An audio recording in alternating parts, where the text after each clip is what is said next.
Why are so many people just casually hitting delete when it comes to God? If you take any of the scriptures out, from Genesis to Revelation, you're not going to get the full story. If you believe that prophecy, 30 to 40% of the Bible is allegorical, not literal, you're not going to understand the significance of this time. The replacement theology has led to 100 million American churchgoers today that have no biblical understanding of what is taking place in the nation of Israel. Thank you for joining Understanding the Times Radio with Jan Markell, Radio for the Remnant. Today, Jan spends the hour with White House correspondent Bill Koenig for an insider's view of politics, current events, and issues affecting the church today. There are consequences to cutting God out of a nation and even out of politics. Jan and Bill Koenig will hit on many cutting-edge issues this hour. We encourage you to stay tuned to this entire program. Some final thoughts now. One nation under Democrat demolition. Did you know they have removed God? The majority party in the House of Representatives has deleted God from as many official congressional proceedings as possible, including swearing in witnesses. Do you swear or affirm under penalty of perjury that the testimony you're about to give is true and correct to the best of your knowledge, information, and belief? Let the record show the witnesses. Point of parliamentary inquiry. Yes, Mr. Johnson. I think we left out the phrase, "so help me God." We did. Could we have the witnesses do it again for the record? No. Yeah, if they want to do it, but some of them don't want to do it. And I don't think it's necessary, and I don't like to exert my will over other people. Well, it goes back to our founding history. It's been part of our tradition for more than 2 centuries, and I don't know that we should abandon it now. Could I ask the witnesses if they would choose to use the phrase? Mr. Chairman. Mr. Nadler. If any witness objects, he should not be asked to identify himself. We do not have religious tests for office or for anything else, and we should let it go with that. That is the face of Resident Evil, Jerry Nadler. Get used to it. It will be Nadler who leads the effort to impeach President Trump. So God is gone now. Poof, no more God in the people's house. This is not about a religious test.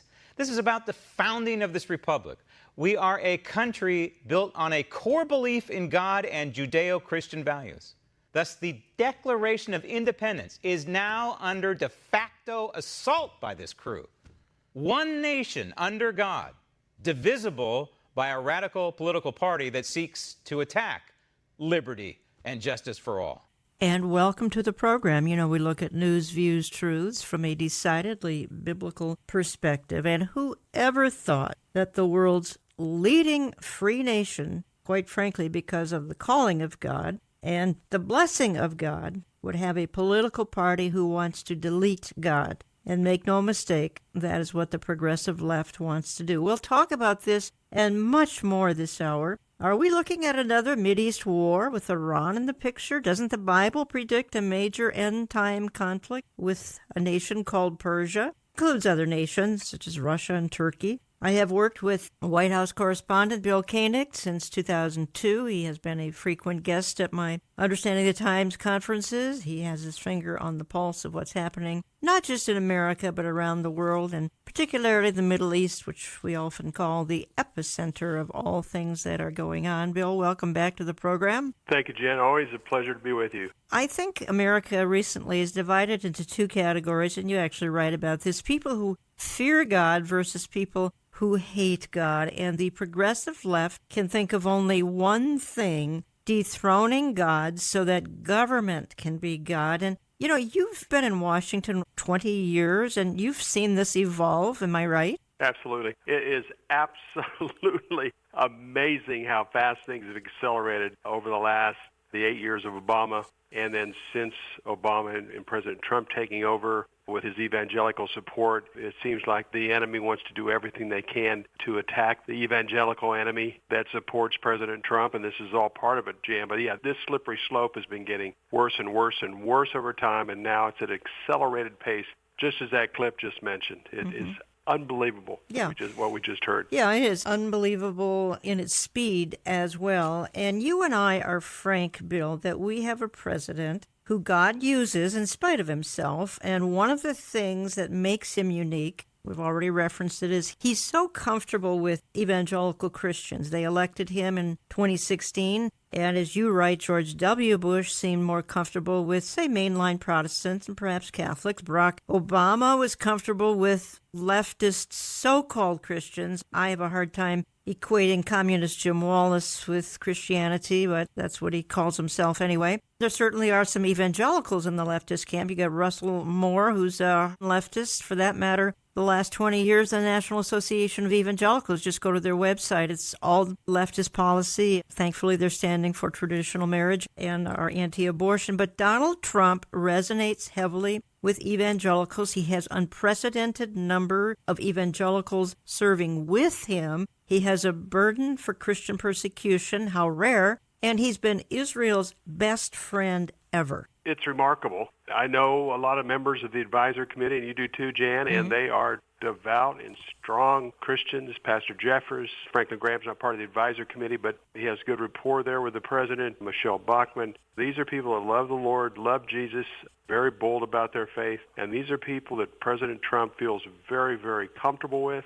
I was a part of the 1,000 Christian leaders that were at the Marriott Marquis just before the election in 2016. You and I saw an amazing event. This was so amazing, and President Trump was so comfortable. Mike Huckabee interviewed him. Franklin Graham was there, Jim Dobson. A wide group of people from the Christian community were there. I've been in numerous audiences with him, and he's very comfortable with us. He looks to us. He fears God. He has his own unique style and his own unique way of communicating. But the work that they're doing through the State Department, through Mike Pence, Sam Brownback now, about Christian persecution. Mike Pence is very outspoken about Christian persecution and also about the right to life.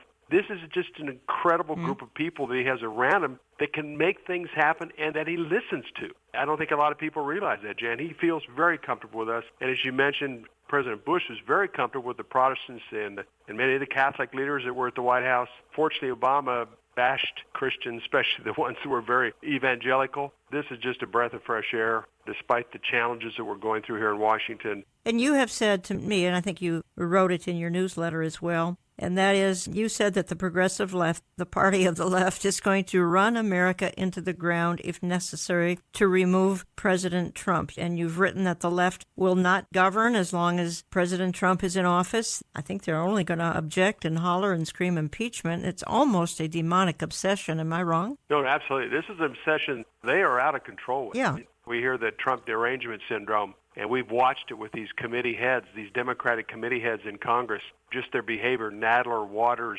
Cummings, and others. It's almost like they can't contain themselves, and they certainly don't want to see President Trump be successful at anything. He's getting a lot accomplished, as he mentioned in his re-election campaign beginning in Orlando. People that follow your program, our website, President Trump's accomplished a lot, and it has not been easy. Plus, with this Mueller thing hanging over his shoulder, he's getting a lot accomplished. He could get much more accomplished, and that's one thing that this Democratic-led House of Representatives, they don't want to see him get credit for anything, and they're making his life difficult, and unfortunately, it's putting their own obsessions and issues ahead of the American public, right. And that's unfortunate. If I could offer my 2 cents on all of this, and that would be that President Trump said something. He said this in a recent campaign speech, and that is that the party of the left is not so obsessed with him, though it certainly is, but he said it's equally obsessed with every conservative, patriotic, God-fearing, church-attending person in America, probably the Western world, that their goal is to wipe out, I think,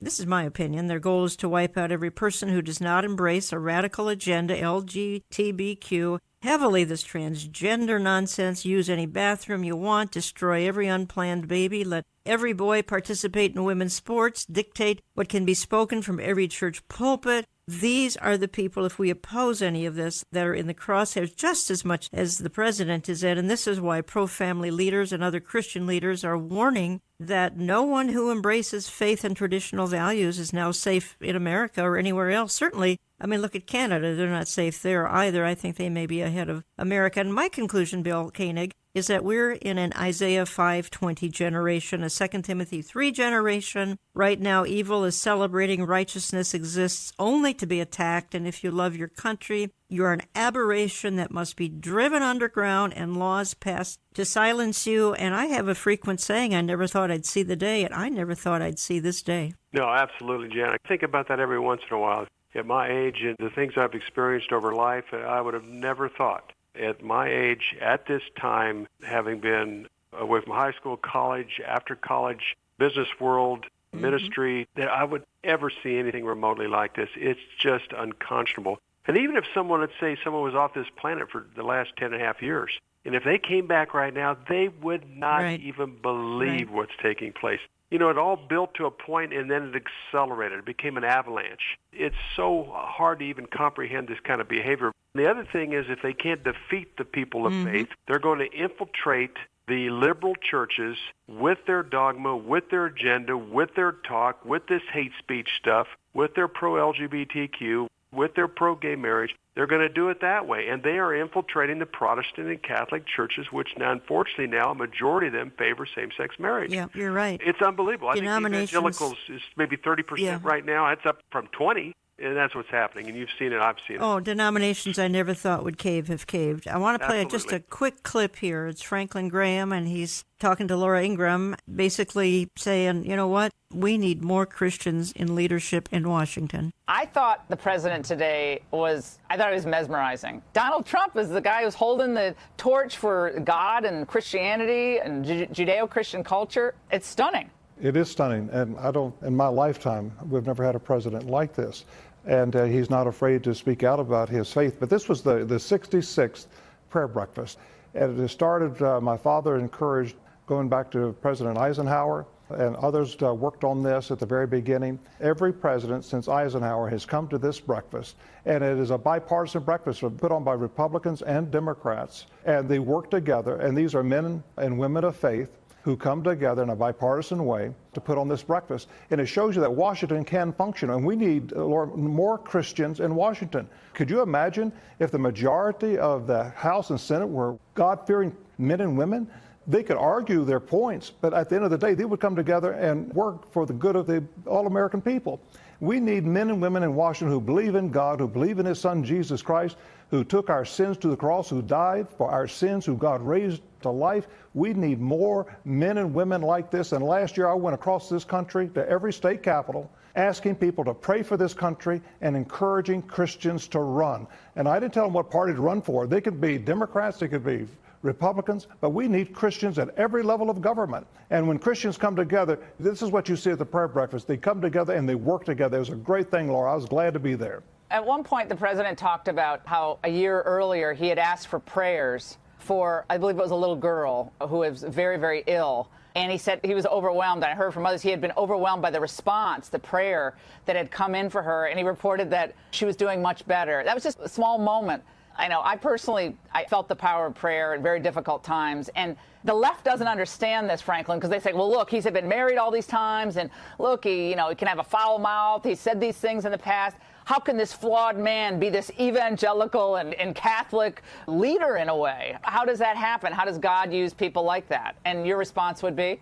Donald Trump is not a perfect person, and I'm not a perfect person, and I would hate for somebody to hold me up as being the greatest example of the Christian faith or the Christian life. I've got many failures in my life, and so does Donald Trump. But that doesn't stop me from believing in God and believing in His Son, Jesus Christ, and Donald Trump believes in God, and he believes in God's Son, Jesus Christ. And I appreciate the fact that he doesn't run away from his faith.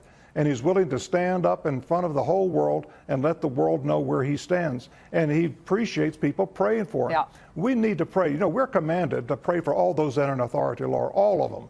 When Donald Trump won the presidency, he became my president and your president, and God orders us to pray for him. You're listening to Understanding the Times Radio. Jan Markell here. I have on the line from Washington, Bill Koenig. I've worked with Bill since 2002. You can learn a lot more at his website, which is watch.org, watch as in watchman, watch.org. And you can sign up for his weekly e-newsletter, which I think I've promoted for maybe 10, 12 years now, Koenig's Eye View from the White House. It's electronic. You have to get it at watch.org. A quick word here about my annual conference coming up September 21st. Tickets are going fast. You need to check my website or just call Brushfire Ticketing. That's 888-338-5338, 888-338-5338. September 21st. Tickets are $25, include a lunch. J.D. Farag, Robert Jeffress, Amir Sarfati, Jack Hibbs, yours truly, and Lori Cardoza Moore as well. At least she'll be bringing us a reading that afternoon.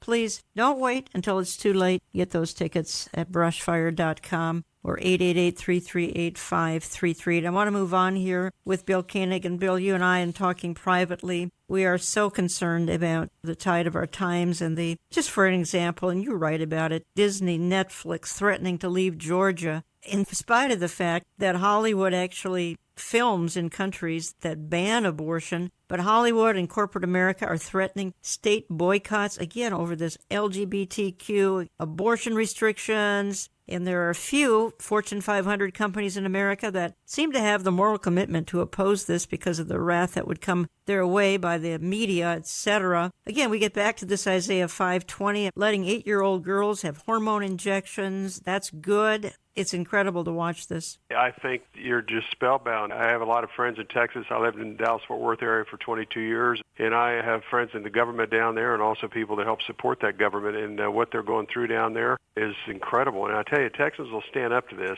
It's been a battle of an incredible size and magnitude. Texas, the state, continues to get blessed with enormous oil and gas resources and just incredible economy, and the cities are booming, and at the same time, they're in a constant battle against corporate America, against the NFL. One time, other sports leagues were threatening to take the All-Star game out, the Super Bowl game out. Mm-hmm. It's unbelievable. Just on a bathroom bill. I mean, look what North Carolina went through. Yeah.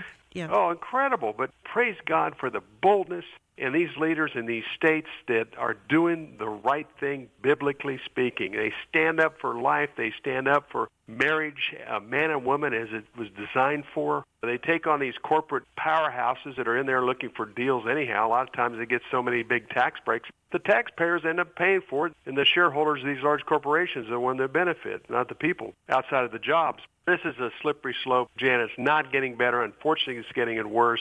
And anytime you say anything about this, considered hate speech. Yeah. On and on and on. And unfortunately, these activists have worked their way into human relations in major corporations. They've worked their way into public relations departments. Obama and Kerry had 250 LGBT activists within their administration, and a lot of these people are now working for corporate America. It's just another facet of, I can't believe this is happening, but unfortunately it is. And one of these days, I think, just like in Noah's day, God said enough. I think he's going to say enough here any day as well. And he's going to he's going to remove the church in what's called the rapture of the church. He's going to leave evil mankind on their own, take the church home. And I want to read just 2 paragraphs from your associate, Bill Wilson, because I'm not quite finished with Washington yet. Bill Koenig has been working out of Washington for 20 years. He serves in the White House Press Corps, which that in itself is a challenge since most of those are on the far left. And once we get to talking about the media, we learn that 90 to probably even 95% of the media is hard left. But here's what Bill Wilson writes, and he's one of the writers for Bill Koenig. And Bill says this. I'm only reading 2 paragraphs. I'll do it real quickly here. He says 3 players in the Russian influence con were former FBI Director James Comey, former CIA Director John Brennan, and former National Intelligence Director James Clapper. They are all master manipulators, deep state intel veterans. Comey, Brennan, and Clapper were appointed by Barack Obama. All 3 also were connected to the George W. Bush administration. Recall that after the 2016 election, the New York Post reported that the outgoing president was establishing a shadow government to maintain power through a series of nonprofits, government insiders, and appointed judges in the court system. Most know that these 3 actors were intimately involved in trying to take down the newly elected president. What you may not have known is the shocking revelation of these perilous times. And then the last paragraph I'm reading by Bill Wilson, who writes for Koenig's International News. He says, Washington Times columnist Robert Knight and author Diana West have revealed a legitimate communist concern surrounding these men. Knight reports that West, in her book, The Red Thread, documents that Brennan and Comey are communists. West documents Brennan's September 16, 2016, admission of voting for the Communist Party in 1976, that's in the U.S., during testimony before the Congressional Black Caucus Foundation. Knight reports that Comey admitted identifying as a communist when he was a young man and still reveres Marxist theologian Reinhold Niebuhr as his spiritual lodestar. Clapper told the House Intelligence Committee in 2011 that the terrorist sponsoring Muslim Brotherhood was just secular and that it had no overarching agenda. So, Bill, and this is written by Bill Wilson, one of your colleagues, actually Curtis Bowers referenced this as well, but I think your average person has no idea that the person leading this bogus campaign against the president, James Comey, background as a communist. Maybe he is still today. I don't know. That's what's interesting. Bill did a great job there of pulling that out from very, very credible sources as well as his own insight, which is excellent. What's happening, and I think that's part of the reason the Dems have come against Trump so harshly and hard, is because they're doing everything they can to continue with their attack, because this stuff is going to surface. I mean, it's beginning to surface.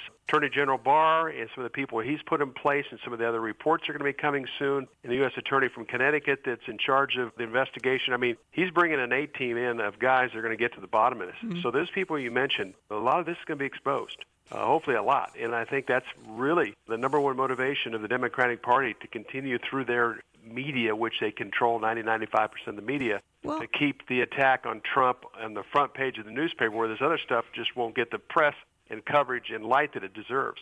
I want to transition into the media, and you're certainly a member of the media, and you've told me 90% at least are hardcore left. I'd certainly like to know what's in the drinking water at these journalism schools that they crank out one Marxist after another, anti-American, anti-Christian, anti-God, anti-righteousness, anti-flag, anti-patriotism. That's what they're cranking out in these journalism schools. I just want to play a clip here. It's Mark Levin. And then I want to address you, Bill, on the media. I want to quote you as well out of your newsletter, because I think you've written some brilliant paragraphs here. But here, Mark Levin, in his new book about the media, he says, look, free press is destroyed. You and I and my listening audience is an enemy of the press. More Americans are worried about fake news than terrorism. That's the part of this clip you may not hear. That's kind of a lead-in before we get to Mark's comments. More Americans are worried about fake news than they are terrorism. Just about everybody I know has turned television off because it's intolerable. Let's just play that clip. Well, you know, Sean, I'll tell you why I wrote this book. Because the media won't self-police. There's no circumspection. There's no reconsideration.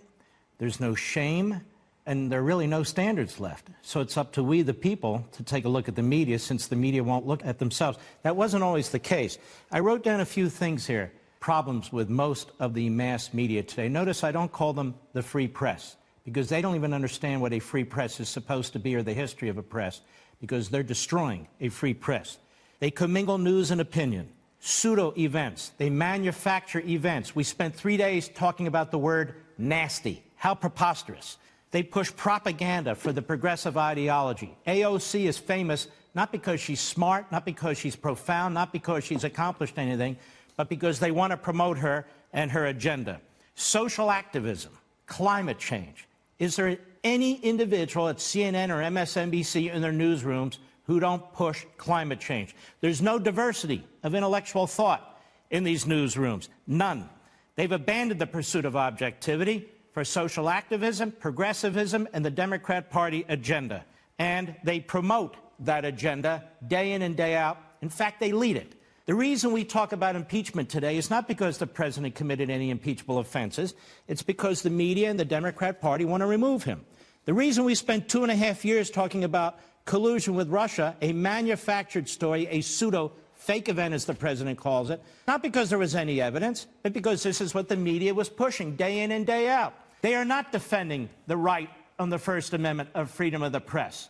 What is the purpose of freedom of the press? Why is it in the First Amendment? It's not in the First Amendment because of CNN or MSNBC or their corporate ownership or any specific so-called journalist. It's in there for the American people. Now, why do we have freedom of the press? We have freedom of the press to expand freedom of speech among the American people. The point of news and newsrooms is to give us the information through which we can make decisions about our families, our lives, our government, our country, so we can be informed.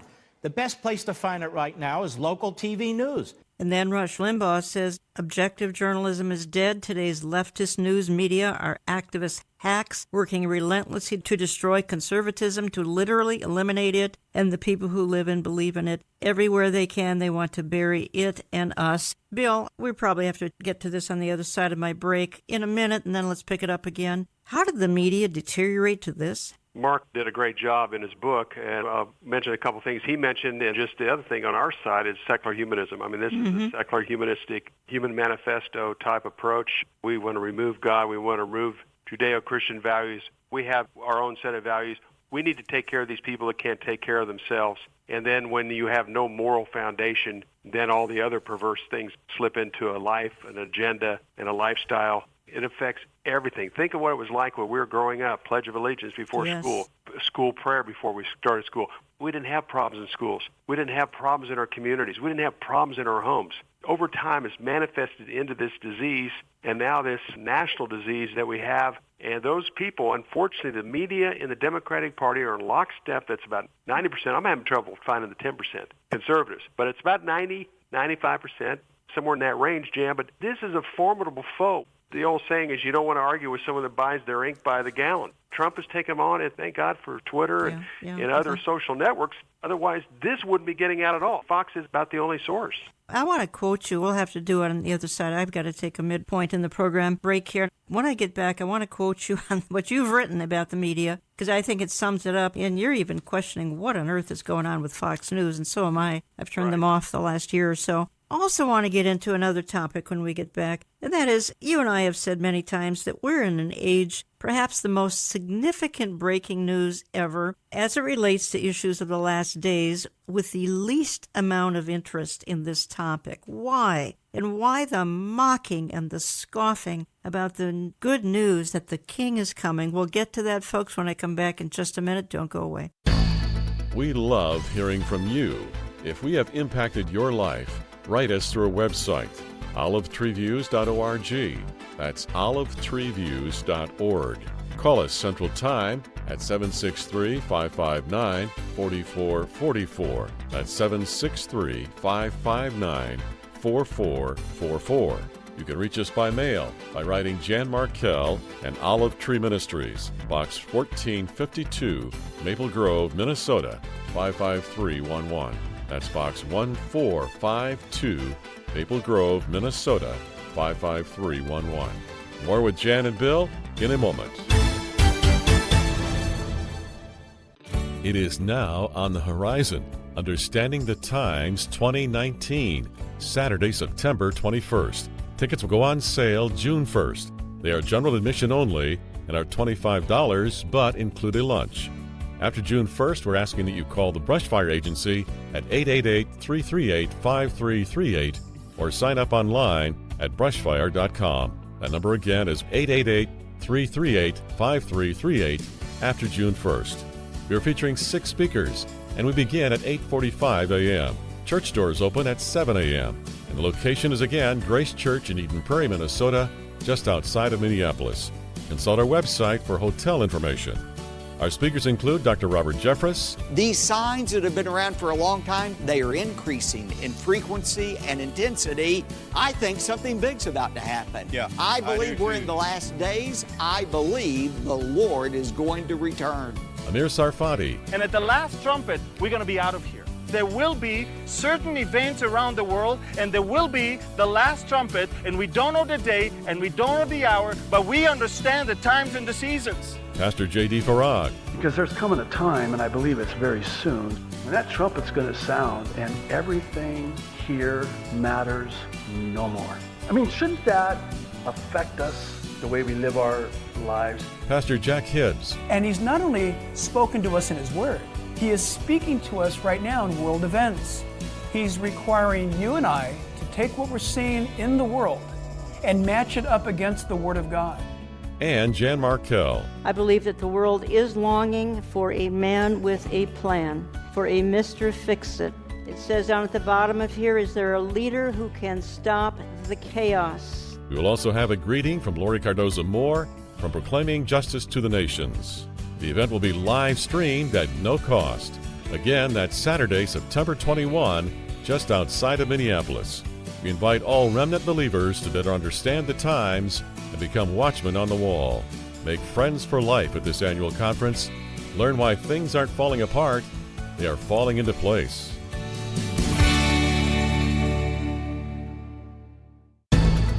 Only the God of Israel knows how things are going to play out in the Middle East. But fortunately for the United States, we have a team in place as well as at the Pentagon that fully understands the number one threat to the Middle East and to the world, actually, the nation of Iran. If you are on the run, download the oneplace.com mobile app and find a new program on your device every Saturday morning. Programming is also posted to our YouTube channel under Jan Markell, to our website, and to oneplace.com Saturday morning. Please pray for this radio outreach that travels around the world weekly. We air on almost 850 radio stations, as well as our podcasting and YouTube audience. We are trying to affect lives for eternity. Now back to Jan and Bill Koenig. Could it be that President Trump right now has been sort of raised for such a time as this, just like Queen Esther, to help save the Jewish people from an Iranian menace? As a Christian, I certainly believe that's possible. And he's talking about God when it comes to Israel. I am confident that the Lord is at work here. Pompeo also receives criticism for injecting his faith into the equation. O God, our Father, thou searcher of men's hearts, help us to draw near to thee in sincerity and truth. May our religion be filled with gladness, and may our worship of thee be natural. There is nothing wrong with a cabinet official, a government official, when asked to talk about their own personal belief system. What is wrong is for him to apply, as he appeared to do, those Christian values, those specifically evangelical Christian values, to the task of foreign policy. But for Pompeo, his worldview is informed by his faith. There's no separating the two. It's who he is. Your faith has informed your views clearly, and not only that, but you're not shy to talk about it. And I'm wondering about how that really manifests in your life. So, of course, my mission as a Secretary of State, the thing I raised my right hand to do, I swore to support and defend the Constitution of the United States. And I've done that now a handful of times, first as a soldier, then as a member of Congress, then as the Director of CIA, now as Secretary of State. In each of those missions, the task that I have is informed by my understanding of my faith, my belief in Jesus Christ as the Savior. I think that makes a real difference, and so I want people to know. It's why I talk about it from time to time. I want folks to know the perspective that I am bringing to the challenges and the job that I face, and it also requires me to try and hold myself to the standards that Christians hold themselves out for. It's not an easy task. From North Korea to Iran and everything in between, he's the key man. But Pompeo, who loves Revolutionary War history, is determined to forge ahead in both the diplomatic and spiritual battlefields ahead. David Brody, CBN News. And you heard a critic there of Mike Pompeo saying, oh my, how horrible that somebody like Secretary of State Mike Pompeo might apply Christian values to foreign policy. Those are some of the things we've been talking about for the first part of Understanding the Times Radio, and that is President Trump has Christians, Christian-friendly people serving in the administration. The party of the left, and for that matter, the media, all sorts of movers and shakers, the deep state people in Washington are just simply horrified by the concept of God. They want to delete God from the country. They want to delete godly principles from the country. They want us to celebrate nothing but diversity, values that any Christian can only run from because they're fulfilling the Isaiah 5:20, good being called evil, evil being called good, and they're an indication that many in America and the Western world have been given over to a Romans 1 mentality, depravity.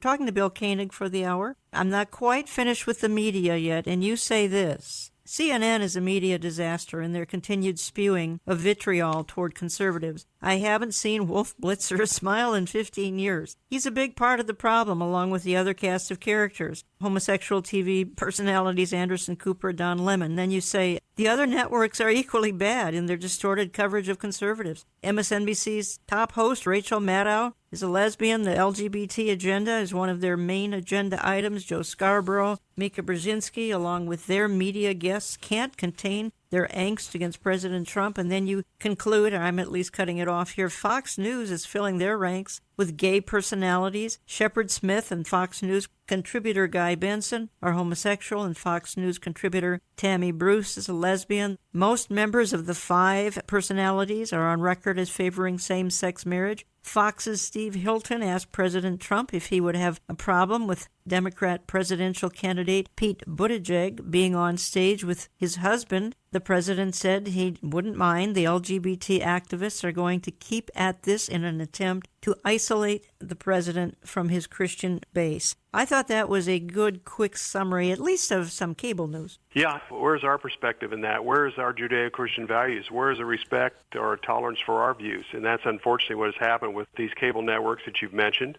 These people have made a determination on how they want to run their life. At the same time, they're not tolerant of our beliefs and our values. And they say we're not tolerant. Well, they're not tolerant of the way we believe, the way we were brought up, the Judeo-Christian values that dictate our lives. And that's a big problem, Jan. I mean, people have the right to have their own beliefs. Unfortunately, they don't have a personal, intimate relationship with our Savior, the Lord Jesus Christ, and that's all we can pray for. There's nothing new under the sun, as Solomon spoke of in Ecclesiastes. We're living in that Isaiah 5:20 time when evil's considered good and good's considered evil. Things are out of order. They're out of order because we're moving away from our Judeo-Christian values and our foundation that built and created this wonderful country. Bill, I want to talk for just a minute here. You and I monitor events as they relate to the Bible, literally on a daily basis. Folks, you can read headlines on my website, olivetreeviews.org, headlines and articles that are posted daily that will help give you insight from a biblical perspective on the issues of the day. Same with Bill Koenig's website. Bill is my guest for the hour. His website is watch.org, and you can get his e-newsletter, Koenig's Eye View from the White House, to help you understand these times. But I went out of that segment, one saying, and you and I say all the time, we are in an age of the most significant breaking news, at least as it relates to the issues of the last days, with the least amount of interest in this topic. Give me your feedback on that and the fact that you and I have talked a lot about 100 million people in various churches believe in replacement theology. Talk to me about this for a minute. It amazes me that we literally are living in the most important time in biblical and prophetic history with the least amount of interest in the church. Mm-hmm. And as you mentioned, that's in 2004, the Lord put in my heart, go add up the numbers of all the people that attend Protestant and Catholic churches that are replacement theology, believing that there is no biblical significance to the state of Israel, that Jesus will be returning to Jerusalem for a 1,000-year millennial reign, that they know nothing of the rapture. And they're the ones that are calling for Israel to leave the covenant land that God gave to Abraham, Isaac, and Jacob and their descendants. I'm amazed that this biblical illiteracy is like this today. And these are the ones with the World Council churches, National Council churches, that are calling on Israel to give up Arab land. The Arabs, their land. It's amazing to me, Jan. But again, the 27% of the Bible that's Bible prophecy, that's as important today as it's ever been because we're getting close to that day when the Messiah returns. Fortunately, we understand that, but you have all these people in direct opposition because they believe that Bible prophecy is allegorical, not literal. That's right. So consequently, if they're an error there, they're going to be an error in other parts of the Bible. I want my audience to hear just some of the scoffing that's going on out there. It's simply shocking.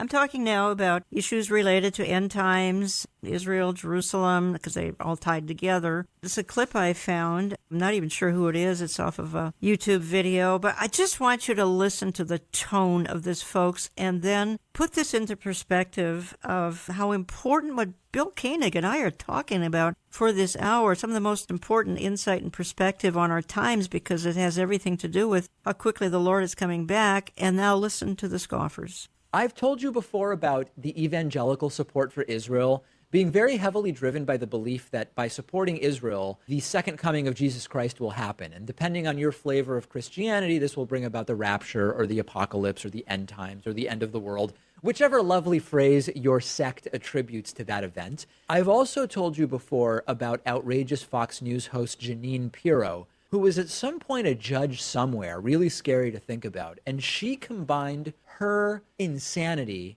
with the evangelical insanity around Israel in one lovely segment where she praised Donald Trump's decision to move the embassy that the United States has in Israel from Tel Aviv to Jerusalem as the fulfillment of a biblical prophecy. Listen to Jeanine Pirro here just gushing about how great Donald Trump is.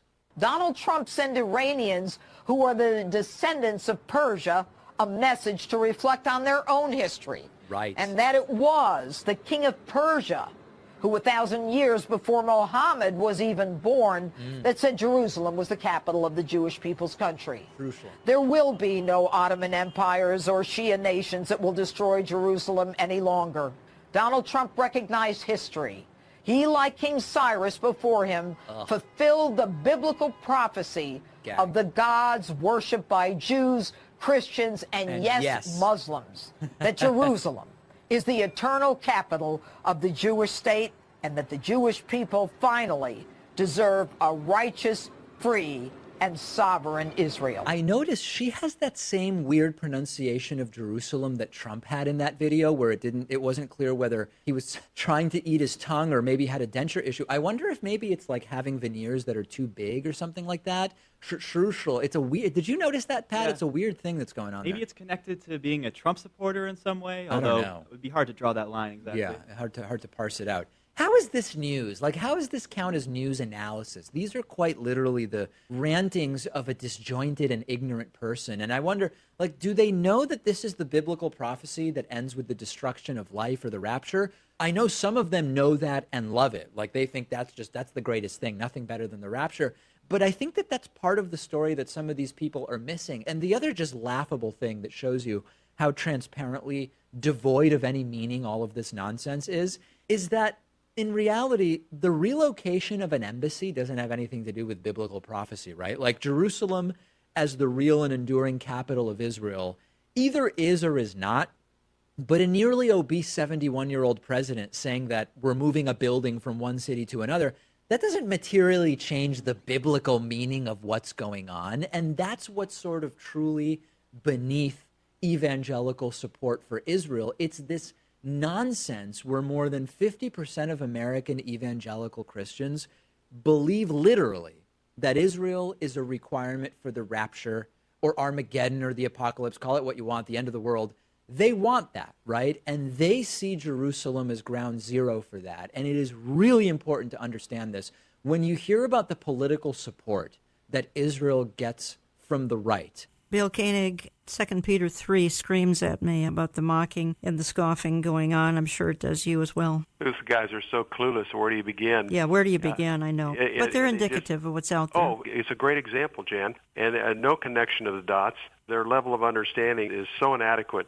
You know, unfortunately, there are just a small amount of us that are truly tuned in evangelicals. That's why I just praise God for the opportunity to understand from Genesis to Revelation is His Word, and for us to follow the Word from beginning to end. And the prophecy is as relevant today as it's ever been. And it excites me to see God moving in my life and other people's lives and answered prayers, and then to watch Bible prophecy playing out in our day. It's incredibly exciting. And the time clock is Jerusalem and the state of Israel, and it's exciting days. You have written a lot about, and one of your books is Eye to Eye, Facing the Consequences of Dividing Israel. And recently in your e-newsletter and other places, I've heard you comment and watched you comment and read things. We have had just astounding May and early parts of June here, astounding, I would say, weather catastrophes. We've had, I think, 500 tornadoes in just a few weeks. That was back in May. It's sort of one calamity after another. And you feel that some of these calamities have come about because America is messing with God's covenant land, possibly with Jared Kushner trying to divide the land. At the same time, you and I acknowledge Israel's never had a friend like Donald Trump. So how are you connecting the dots here? We got Jared Kushner maybe trying to divide the land. Donald Trump, who's not going to let anything harmful happen to Israel. Well, it all gets back to the importance of that land.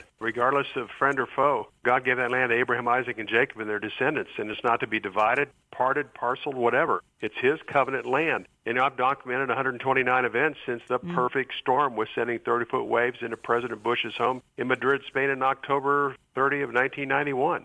I've noticed in my studies and history of documenting all these events, when we've had Midwestern floods, that's been the period of the most active effort in the peace process. There's been 5 different summers over the last 27 years that there has been massive flooding. And at the very time our White House administrations were very active in the peace process at that time. This last month, the month of May, had 500 tornadoes, record floods, record storms, and Kushner was very active. He was in Jerusalem. He was in Brussels. He was having meetings with Middle East leaders in preparation for the January 25-26 conference in Bahrain. So his whole month of May was very active. They acknowledged the date. They invited everybody. He had these key meetings with NATO leaders, Israeli leaders, Middle East leaders, and all of this was taking place in the heartland of America as the heartland of Israel is being discussed. Well, very interesting. And yet, as I said, and I emphasize and reemphasize, I cannot fathom the president allowing anything to happen that's going to harm the nation of Israel, her boundaries, her borders, her people. I could be very wrong, but I just have a hard time seeing that happen. No, I agree with that. I definitely agree. And that's what your good friend Michelle Bachmann and others, we've contacted the White House. You've addressed in one of your programs. We've been involved. They're aware of what we're saying. They're aware of the message. They're aware of the importance of the covenant land of Israel from a biblical perspective. So the Lord has definitely opened those doors for Michelle, myself, thanks to Michelle, to be able to get this message to the administration. And I think they are very well aware of it. Partially, it's interesting, is they were going to do the economic and political at the same time, the political being the land, and they decided to kind of break it into two parts, starting with the economic, and the political has been delayed again because there is not a government in Israel, so that possibly will be November. But we continue to say, please, do not give up the biblical heartland of Israel, which is Judea and Samaria, for an Arab state. Please do not, because there will be consequences, as there have been since 1991, and even before that. I want to hit Iran, too, here before our time runs out. But before I head in that direction, just give me your perspective on the candidates on the left for the 2020 election, because obviously Campaign 2020 is in full gear. President Trump kicked his off a week or so ago. The left has been on the march here for 6 months practically. Give me your thoughts. Not a lot of substance. There's a lot of stuff that they say, Warren and Harris and Booker and others, Biden, they have their rhetoric that plays to their base, but there's just not a lot of gravitas. There's not a lot of plans. All they can do is attack Trump. Jan, the 20-plus candidates, I don't think there's really anybody that's even formidable. I think it's going to be a very interesting election, obviously, with all the different components and attacks the president's gone under and Vice President Pence. That's my opinion at this point. There really isn't a real strong, viable Democratic candidate. You're listening to Understanding the Times Radio. Jan Markell here, talking to White House correspondent Bill Koenig. You hear him on this program many times. We try to bring Washington insights to all of you, and we've had Michelle Bachmann on numerous times as well, and we kind of are a 1-2-3 punch when it comes to trying to keep you apprised of all that's going on in our nation's capital. But more importantly than that, how does it tie in to the Bible? How does it tie into events that are predicted in the Bible for the last days? Remember, if you write to us, would you always tell us how you listen? You listen to one of our over 850 stations, podcasts, YouTube. We're slipping some images and video into our YouTube now. If you'd like to actually see what we're talking about, you can do that on our YouTube. If you're really in a hurry and you just want it downloaded to your devices, get our oneplace.com mobile app, and you can take the program with you wherever you go. I hear from a lot of you saying you take your morning walk and listen to Understanding the Times Radio, and we really appreciate it. Why don't you check out our print and e-newsletter where we talk about all the things Bill Koenig and I are discussing on this particular hour. Bill, I want to play a real quick clip. It's Secretary of State Mike Pompeo talking about a potential war with Iran. And then I want to spend at least 5 minutes or longer if necessary talking to you about what on earth is going on with Israel and Iran, America and Iran. Is this a war we're looking at? Is this possibly even Gog-Magog forming? The United States is considering a full range of options. We briefed the president a couple of times. We'll continue to keep him updated.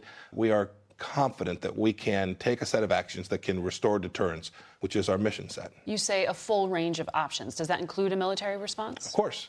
Of course, the president will consider everything we need to do to make sure, right? But what's the president said? We don't want Iran to get a nuclear weapon. The previous administration put them on a pathway that virtually guaranteed that they could get there. So we withdrew from the ridiculous JCPOA and are moving ourselves towards a set of policies which will convince Iran to behave simply like a normal nation. And so you've seen them attacking international waterways, trying to, frankly, drive up the price of crude oil around the world so that the world will cry uncle and allow Iran to do that. If they're so cash-strapped and they need these customers, why would they attack them? Because Iran can't sell its crude oil. We've stopped them from doing that. We've put sanctions in place that have taken them from roughly 2.7 barrels per day, million barrels per day, with American sanctions. CENTCOM released this video of purporting to show an IRGC Revolutionary Guard patrol boat pulling up alongside these vessels and removing a mine from the hull of the ship.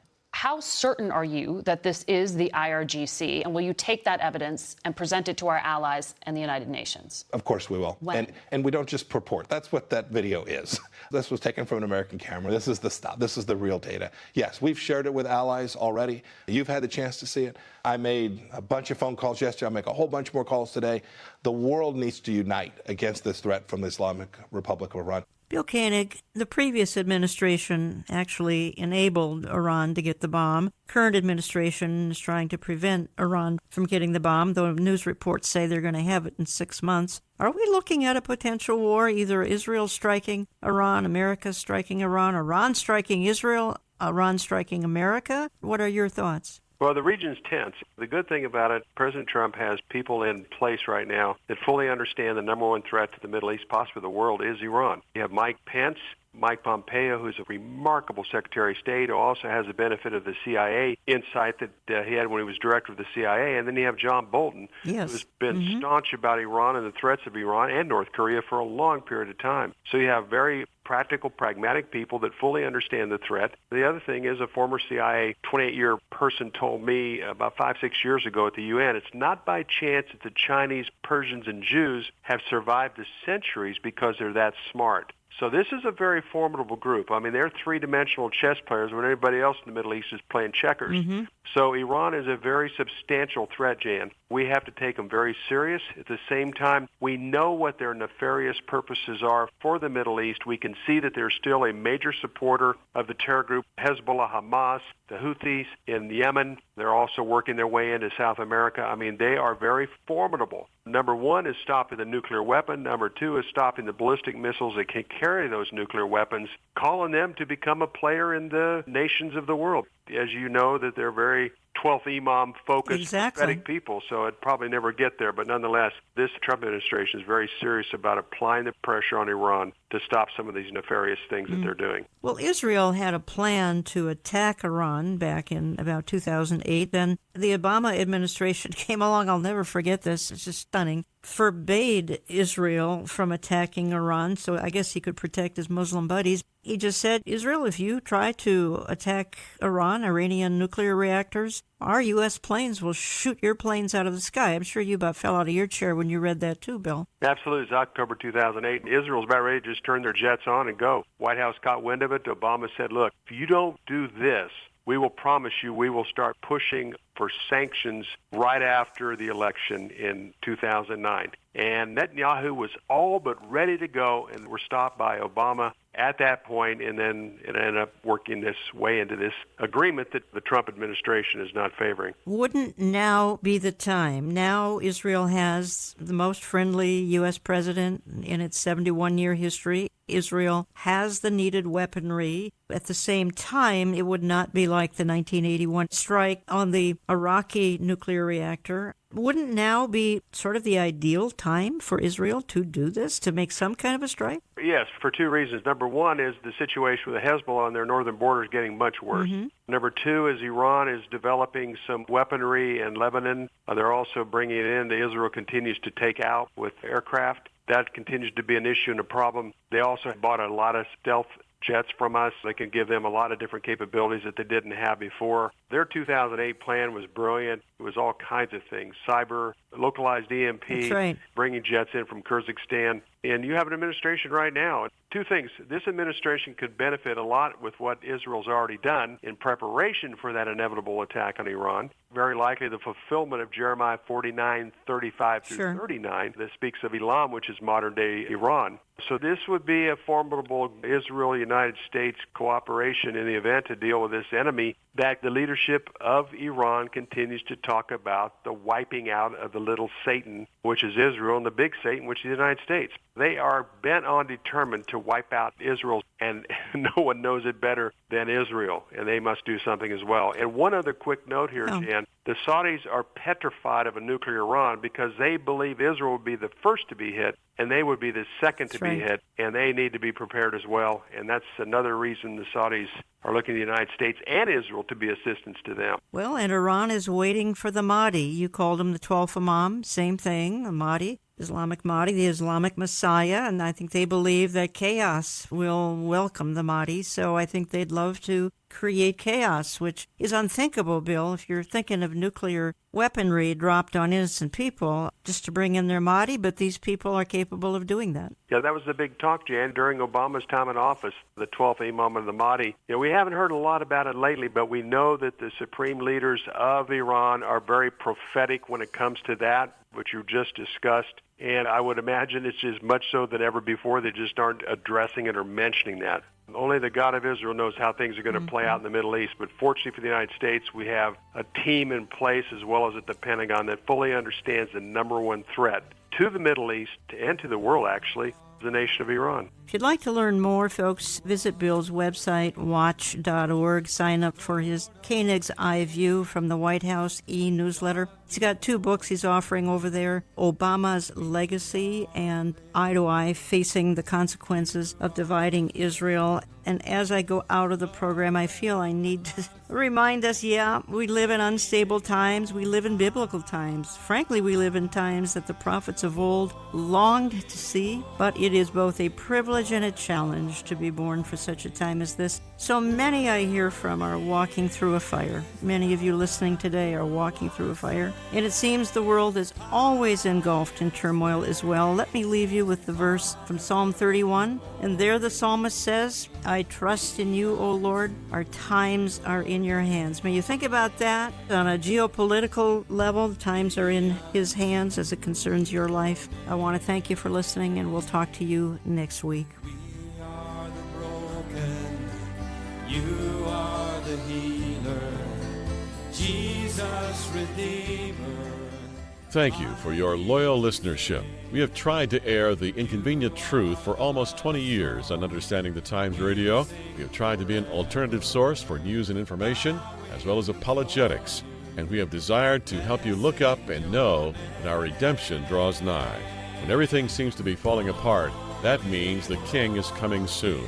Let us hear from you by writing us through our website, olivetreeviews.org. That's olivetreeviews.org. Call us Central Time at 763-559-4444. That's 763-559-4444. Or drop us a note or tax-deductible check to Olive Tree Ministries, Box 1452, Maple Grove, Minnesota, 55311. That's Box 1452, Maple Grove, Minnesota, 55311. Until next week, know that there is always hope. It is called the Blessed Hope, and it is the soon return of our Lord and Savior, Jesus Christ.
started. A life is a dream or a nightmare scarring. Hand me a drink cause I think I'm going all in. Get me a shrink who can catch me when I'm falling. Cover up my scars, flip the handlebars, crashing in my car, wake up in a bar. I'll be a superstar, just on my avatar. This world is so bizarre, empty out the reservoir. Yeah, I'm taking 6 shots, yeah, straight to the face. And I wanna get lost, I'm sick of this place. Don't know how to stop when I'm feeling this way. So I'm taking 6 shots till I'm feeling okay. I think I'm going crazy, don't think I'll get home safe. So I'm taking 6 shots, all straight to the face. I'm taking 6 shots, are you coming with me? I'm taking 6 shots, yeah, straight to the face. And I wanna get lost, I'm sick of this place. Don't know how to stop when I'm feeling this way. So I'm taking 6 shots till I'm feeling okay. I think I'm going crazy, don't think I'll get home safe. So I'm taking 6 shots, all straight to the face. I'm taking 6 shots, are you coming with me? Sometimes you need to let loose, grab juice, get goose, tattoos, taboos, get screwed. Loosen up, buttercup, all those hate comments will never make you feel enough. We're all adequate graduates, hearts full of calluses, but we know calculus. Damn, ain't that fabulous? Can't wait to apply all those mathematicus. But we can't get a job that pays us enough. I'm about to pop up.